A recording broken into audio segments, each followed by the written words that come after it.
Hello friends, welcome back to the new tutorial. Today we are going to learn about the general settings for the e-commerce, enabling website sales, inventory invoicing and the payment apps.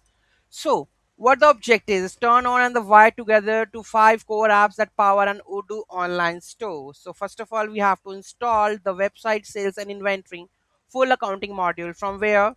So here we have to go with our apps. So here I can just search the accounting. Okay, so the accounting module is already installed, right? The next step, website configurations. Okay, so here we go with our website. So here you can see the website, right?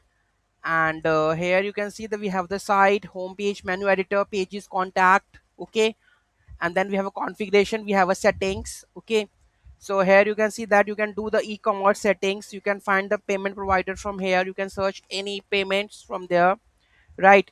Then we have the languages. You can install the new languages. Okay, then you can use the Google address validation. Use Google Places API to validate the addresses, so you can do that, configure that one. For the website identification, you can configure your website name, you can configure your website icon, right? Okay, then we have a e-commerce taxes and all, add to the cart functionality. Okay, then price list configurations, right? So these are the custom modules which I have made, so it is showing over here. Then we have a tracking, SEO and something, so you can just use if you want to content delivery network, you can configure from here, right? Then cookie bars, Google search console, so you can configure from this website panel, right?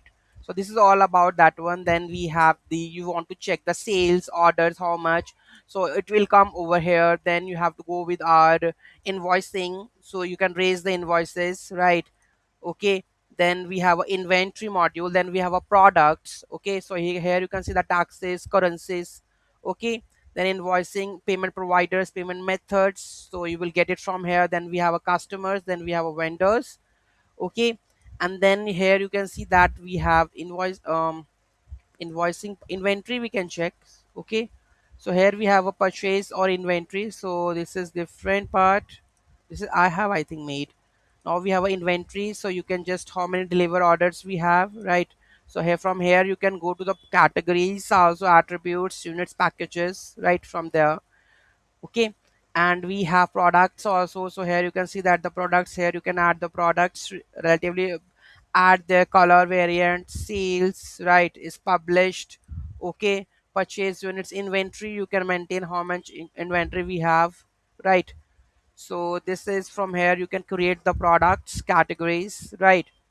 Inventory we have done, invoicing I have done. Okay, so this is how you can configure your website. Any doubt, any query, do let me know in the comment section. Thank you so much for watching this video. Have a great day.